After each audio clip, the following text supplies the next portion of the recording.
Le développement des nouvelles technologies a permis d'incroyables évolutions dans le monde du travail.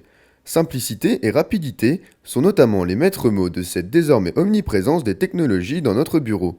Mais outre ces points positifs, il ne faut pas oublier les précautions à prendre devant son ordinateur afin d'éviter de transformer cet objet de travail en objet de torture. Il est important de travailler de manière détendue. C'est vrai que quand on travaille devant un écran, on a tendance à être très statique, à être fixe, à regarder fixement l'écran et de ne pas quitter des yeux ce qu'on est en train de visualiser. Donc il est important de changer de posture de manière régulière afin de pouvoir modifier la statique musculaire. Il faut également s'accorder quelques pauses de 5 à 10 minutes, pauses pendant lesquelles on en profite pour s'étendre, marcher un petit peu, respirer, changer un peu son cadre de vie. Il y a un deuxième point important quand on travaille sur un écran de visualisation, c'est la fatigue visuelle.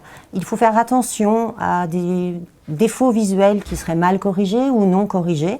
Donc pour cela, je conseille aux salariés de bien faire contrôler leur vue auprès d'un spécialiste et d'être vigilants par rapport à leur correction.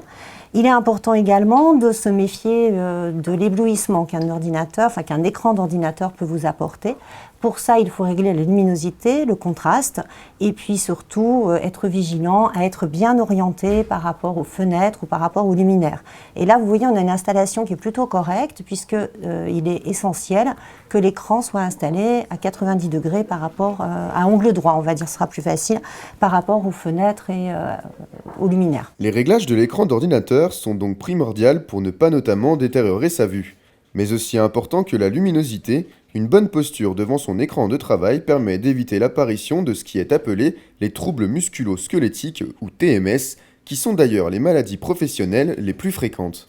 Donc il est important d'avoir une chaise bien adaptée dans laquelle vous êtes confortablement assis, d'avoir les cuisses à l'horizontale, d'avoir les pieds qui reposent bien par terre, d'avoir les bras par rapport au clavier bien détendus et bien à 90 degrés, et puis bien ajuster son clavier, donc on va voir tout à l'heure, et sa souris. Si on n'est pas vigilant par rapport à ces diverses données, les risques, c'est effectivement ce qu'on appelle les troubles musculo-squelettiques. Donc c'est l'apparition de douleurs au niveau des épaules, des cervicales. C'est vrai que si vous avez déjà travaillé quelques heures sur un écran, vous apercevez que vous avez facilement mal au trapèze, mal aux épaules, mal aux coudes. L'autre risque du travail sur écran, c'est également la fatigue visuelle. C'est-à-dire qu'au bout d'un certain temps, comme vous fixez quelque chose qui est fixe, et qui ne bouge pas et que vous restez dans une position très statique, vous finissez par avoir mal, entre guillemets, d'avoir des difficultés à voir correctement. Donc c'est ce qu'on appelle la fatigue visuelle. Cette fatigue visuelle, elle va disparaître quand on va arrêter de fixer l'écran, mais c'est important de ne pas la laisser s'installer de manière trop prolongée. Aménager correctement son poste de travail est donc un sujet à enjeux multiples. Pour les salariés, une ergonomie optimisée leur permettra de se sentir mieux au travail. Pour l'employeur, un rendement et une qualité supérieure. Pour la sécurité sociale, moins d'arrêts maladie, bref, tout le monde y gagne. Votre médecin du travail en tant que salarié est là pour vous conseiller sur la meilleure adaptation de votre poste de travail, et puis également qu'au sein de l'AIST 21, donc l'association interprofessionnelle de santé au travail de Dijon, nous avons également des ergonomes qui peuvent venir vous aider et vous conseiller pour aménager votre poste de travail.